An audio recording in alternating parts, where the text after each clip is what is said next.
সবচেয়ে বড় কথা হচ্ছে আমরা গতকালকে আমাদের একটা প্রোগ্রাম ছিল, আমাদের যে ক্রীড়ামন্ত্রী আছে বর্তমানে আমিনুল হকের, ওখানে আমরা একটা প্রোগ্রাম শেষ করে হুট করে আমরা একটা সিদ্ধান্ত নিই আর কি, যে আসলে আমরা একটু ঘুরতে যাই কুয়াকাটায় এনজয় করার জন্য আসছি। এরপর আমরা সবচেয়ে যে জিনিসটা বেশি মিস করতেছিলাম সেটা হচ্ছে ফুটবল। হ্যাঁ, আসলে সেটা হচ্ছে football. Lily premium gold soap 24 carat gold ও মাল্টিভিটামিন সমৃদ্ধ, যা ডার্ক স্পট দূর করে বাড়িয়ে তোলে স্কিনের দীপ্তিময় উজ্জ্বলতা।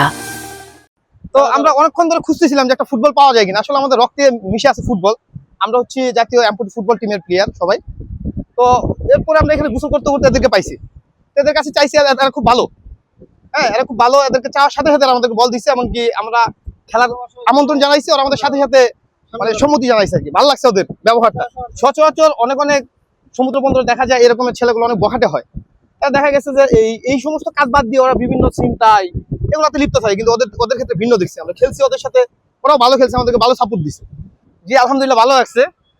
সমুদ্র সৈকত বলেন সবকিছু মিলিয়ে আলহামদুলিল্লাহ। তবে যদি এখানে যেহেতু ভালো মানের পর্যটক আসে, যদি এখানে একটা ফ্রি পানির ব্যবস্থা করা থাকতো আর কি পর্যটকদের তাহলে ভালো থাকতো। অনেক ক্ষেত্রে দেখা গেছে এখানে পানি কিনতে গেলে অনেক সিন্ডিকেটের মুখোমুখি হতে হয় আর কি, যে 5 টাকাটা 7 টাকা দাও কিনতে হয়। কিন্তু একটা ফ্রি পানির ব্যবস্থা যদি থাকতো, যেহেতু সমুদ্র লবণাক্ত, তাহলে কিন্তু পানিটা খেলে ভালো লাগতো আর কি, সবাই আরেকটু আকৃষ্ট হতো। সেই সাথে যদি একটা ভালো মানের একটা ফ্রি পাবলিক টয়লেটের ব্যবস্থা থাকতো, এখানে হয়তো একটা আছে কিন্তু ওটা অনেকটা দূরে বোঝা যাইতেছে, কিন্তু আশেপাশে যদি একটা থাকতো তাহলে পর্যটকদের জন্য ভালো হইতো আর কি। পর্যটকরা এখানে একটু আকর্ষিত হইতো। আর দৃষ্টিনন্দন করার জন্য যদি এখানে আপনার পতেঙ্গাতে দেখছি আমরা যে অনেক রকমের নান্দনিক বসার জন্য জায়গা আছে, ওগুলো যদি থাকতো তাহলে মোটামুটি মনে হয় ভালো হইতো আর কি। সেক্ষেত্রে আমি আশা করবো আর কি, বর্তমান গভর্নমেন্টকে, যেহেতু এটা আমাদের সমুদ্র কন্যা বলা হয়, সবকিছুতে আমরা দেখি, ছোটবেলায় পড়তাম, বইয়ের মধ্যে পড়তাম, আফসুস করতাম, তখন টাকা ছিল না। এখন আলহামদুলিল্লাহ আসার মতো সামর্থ্য হয়েছে। আর একটু কি হবে যদি এটা একটু সুন্দর হয় আর কি। সেই সাথে আমরা আমাদের ফুটবলের পক্ষ থেকে আমাদের এনপিসি কে আমরা ধন্যবাদ জানাই আমাদেরকে নিয়ে কাজ করার জন্য। আমরা এখানে যে আসছি সেক্ষেত্রেও কিন্তু এনপিসির সবচেয়ে অবদান। এনপিসি হচ্ছে বাংলাদেশ ন্যাশনাল প্যারালিম্পিক কমিটি, যারা আমাদের প্রতিবন্ধী বান্ধব মানুষদেরকে নিয়ে কাজ করে। সরকারের কাছে অনুরোধ থাকবে যে এনপিসির পাশে যেন থাকে, এনপিসি যেন আমাদের পাশে থাকে, গভর্নমেন্ট যেন আমাদেরকে দেখে, আমাদের এই ফুটবলটার জন্য এগিয়ে যেতে পারে।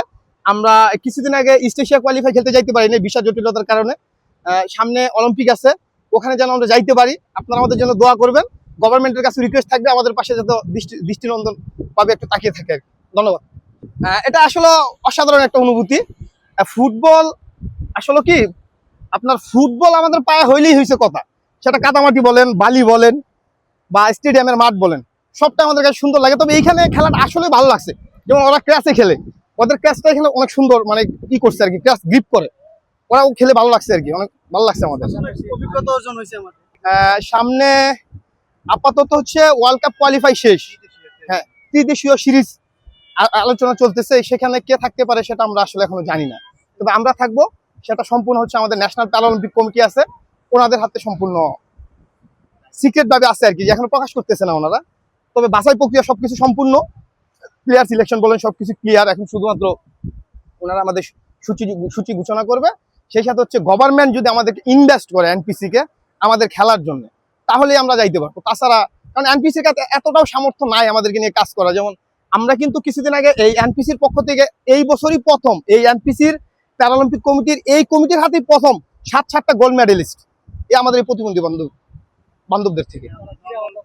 নর্মালরাও এখন পর্যন্ত কিন্তু পারে নাই, সেটা হচ্ছে আমাদের এই প্রতিবন্ধীরা কিন্তু পারছে। তো তার জন্য আমি সরকারের কাছে রিকোয়েস্ট রাখবো যে আমাদের পাশে যেন থাকে সব সময়। আমাদের মালয়েশিয়া অলিম্পিক আছে, 27 জাপান অলিম্পিক আছে। এখানে যাওয়ার ক্ষেত্রে যে ধরনের সমস্যা হইতে পারে, টাকা বলেন বা ভিসা জটিলতা, টিকিট জটিলতা, সবকিছু যেন গভর্নমেন্ট যেন সুন্দরভাবে দেখে, তাহলে আমরা এগিয়ে যেতে পারবো। আচ্ছা, সত্যি এটা ভালো লাগছে। এই ফুটবলটাকে আমরাও চাই যে ছড়াই দিতে, সারা বাংলাদেশ জানুক, সারা বিশ্বের সব দেশেই জানে যে এই ফুটবলটা চলে। কিন্তু বাংলাদেশ ওরকম ভাবে আমাদেরকে সাপোর্ট করতেছে না, বিধায় আমরা এখন পর্যন্ত প্রচার করতে পারতেছি না। এটা কিন্তু সম্পূর্ণ ফিফার আওতাভুক্ত ফুটবলটা। আমরা কিন্তু ইস্ট এশিয়া কোয়ালিফাই খেলছি বাংলাদেশে, অন্তত কেউ জানে না। ওখানে প্রায় 7টা দেশ পার্টিসিপেট করে। বসুন্ধরা কিংস অ্যারেনায় এই খেলাটা হয়, কিন্তু বাংলাদেশ ওইভাবে মানে এখন পর্যন্ত আমাদেরকে প্রেজেন্ট করতেছে না, যার কারণে এখন অনেকে জানে না। না হলে কিন্তু আমরা এই এমপুটি খেলতেছি, দেশকে রিপ্রেজেন্ট করতেছি, অবশ্যই এখানে জানার কথা, কিন্তু এখানে কিন্তু কেউ জানে না। সেক্ষেত্রে আমরা যেখানে এখানে খেলছি, ওরা জানছে, সেটা আমাদের জন্য অনেক বড় একটা পাওয়া। মনে হচ্ছে যে আসলে ঘোরার চেয়ে ওরা যে জানতে পারছে যে আমরা ফুটবল খেলি, এটা সবচেয়ে বড় ভালো লাগা। আনন্দের বিষয় আমাদের জন্য। আচ্ছা, তাদের উপযুক্ত হচ্ছে বাংলাদেশে বর্তমান সরকারের যে পদক্ষেপ আর হচ্ছে ন্যাশনাল প্যারালিম্পিক আমাদের যেভাবে সাপোর্ট করতেছে, আমি মনে করি না কারো ঘরে বসে থাকার কথা। সবারই চোখ কান খোলা রাখতে হবে। বর্তমান হচ্ছে ডিজিটাল যুগ, প্রত্যেকটা সময়ই প্রত্যেকটা ইভেন্টের সময়ই কিন্তু ফেসবুকের মাধ্যমে প্রচারিত হয় সবকিছু। আমি এই কুয়াকাটা যারা আছে আপনার মাধ্যমে আমি জানিয়ে দিতে চাই, সবাইকে অনুরোধ করবো আপনারা একটু ঘর থেকে বের হন, দেশটাকে দেখেন আমরা পারতেছি কিনা। আমার মতো যদি 7 জন যদি আপনার গোল্ড মেডেল আনতে পারে, তাহলে কুয়াকাটার মানুষ কেন পারবে না? তারা কেন গর্বন্দি? তারাও পারবে, তারা হয়তো আরো বেশি পারবে। যারা গোল্ড মেডেল পাচ্ছে ওরা কিন্তু মাসে 1 লক্ষ টাকা বেতন পায়, 1 লক্ষ টাকা বেতন পায়। সেই সাথে হচ্ছে গভর্নমেন্ট থেকে নানা রকমের সাপোর্ট আছে, একটা ক্রীড়া কার্ড আছে, যেটার আওতাধীন তার সমস্ত খরচাপাতি যা আছে, খেলার ইনস্ট্রুমেন্ট বলেন, মেডিকেল সবকিছু আছে। আমি আপনার কাছে রিকোয়েস্ট করবো, এটা যেন কুয়াকাটা সব মানুষ জানতে পারে, দেখতে পারে যে আসলে এই ক্যাটাগরিতে ফুটবল খেলা হয়। আপনি যারা হুইল চেয়ারে বসে থাকে তাদের জন্য হুইল চেয়ার ক্রিকেট আছে, হুইল চেয়ার টেনিস আছে।